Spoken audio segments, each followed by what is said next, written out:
Hi, this is the Diploma in Creative Performance and Acting. I'm Mark Johnson, the course leader. Today we're going to be working on a short performance and we're going to be adding some detail to it and looking at the physical and the visual language of the piece. So the piece is a concept piece that we've been working on just for a couple of lessons. We've already got some ideas for it. And I'm going to let the students explain a little bit about what the concept for this piece is. So does anyone want to try and explain what this is? So we're trying to explore and discover what Juliet's mental state and what's going on through her mind while she's unconscious after she's taken the potion. So seeing what is happening to her whilst she is in that state, even though the real world is going on around her. Okay, good, yeah. And in terms of what the screen represents behind, what would you say that represents within our piece? The screen is almost like the border between reality and Juliet's subconscious. Yeah. And the doorway is almost the gateway to that subconscious. Okay. So shall we set for our opening positions then, and we'll kind of look at that and we'll start to add a bit of detail as we go along.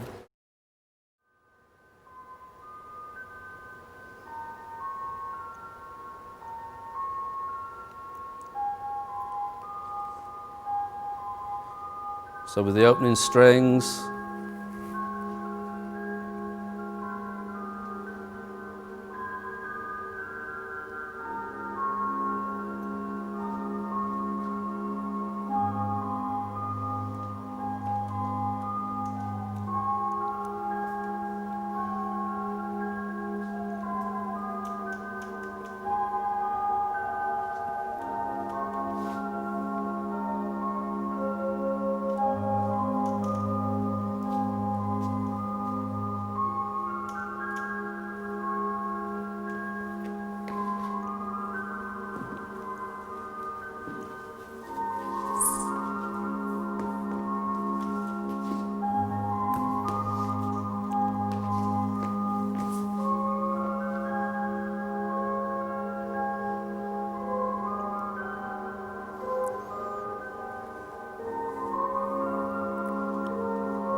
okay, just pause there a second. So for this section, if we are representing this ocean and the troubles that Juliet is experiencing, in terms of movement qualities, what do we want to try and get out of the piece? What do we want the final image to look like, and how might we achieve that in terms of the movements that we use? Well, at this point it's almost like being possessed because we're representing Juliet's ancestors. Yeah. So it needs to be more unnatural. Yeah. But kind of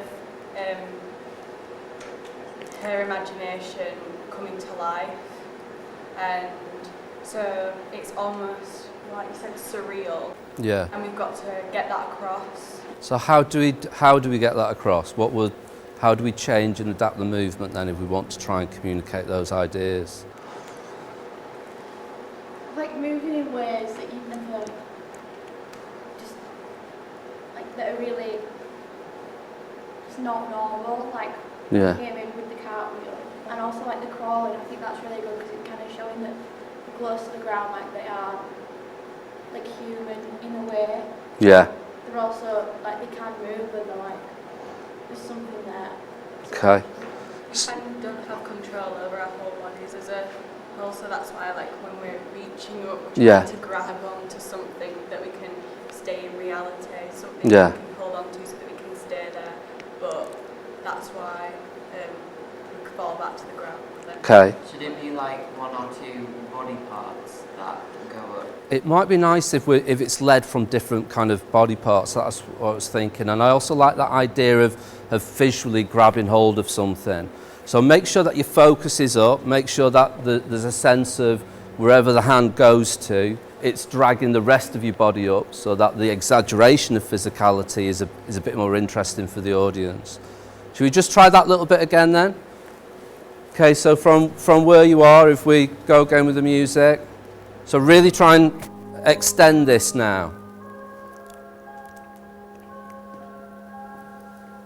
So make that reach. So it's a little bit uncomfortable.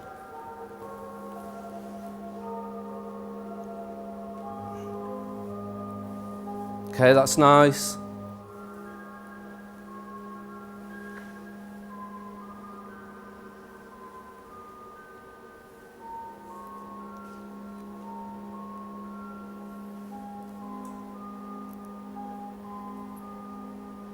Make that a really clear connection between Isabel. So hold it, and then break it, Isabel.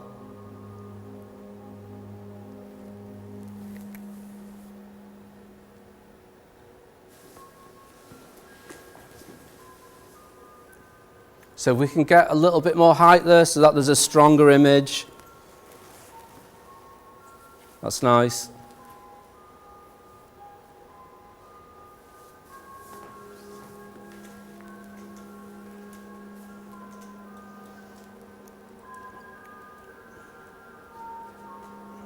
And just hold there for a beat. So just explore the idea of being trapped, Isabel. It's good, and then go.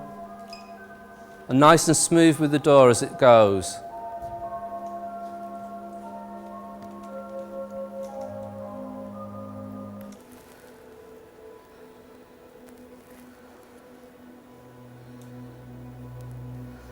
The really tentative steps,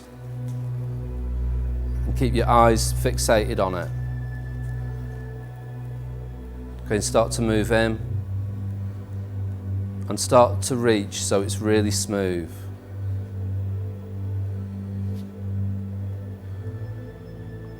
Okay, now you've got your own. And we'll do the lift before the drink so that we just give it a bit of importance in the space.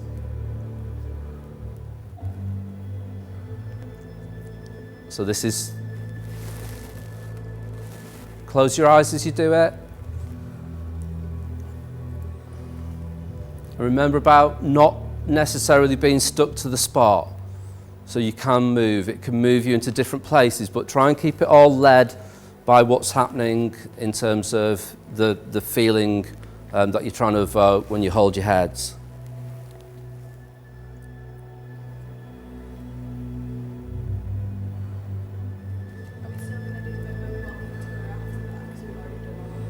Yeah. Well, let's keep that back in so it becomes a motif. I could not drink then, and Yeah. then I could drink here. So then there's still like that bit that makes them all good. Okay, that sounds nice. Makes sense if we drink as well anyway, because we're wanting to represent all the different things that she thinks are going to happen to us. Yeah, it's kind of the first one is the mental one, and then the second time we drink Yeah. could be like physical pain. Okay. I think we're going to die. So it's like the anticipation, isn't it, in terms of her seeing the future kind of written in terms of what you're doing. Yeah, I like that.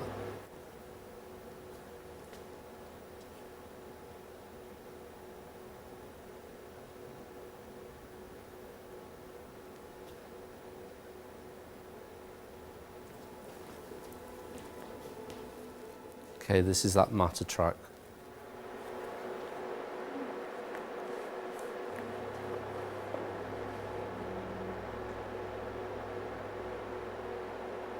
How if I wake before the time that Romeo come to redeem me?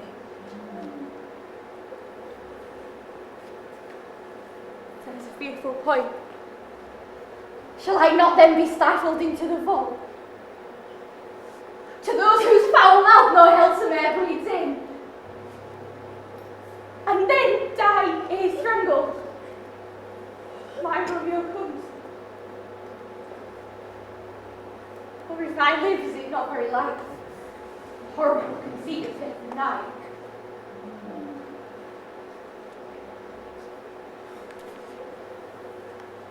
Together, with the terror of the place, as in the vault an ancient receptacle, where for the many hundreds of years the bones of my ancestors are packed,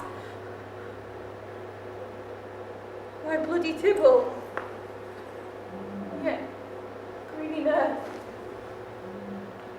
lies festering in his shroud, where, as they say at some hours of the night, greatest resort. A lack.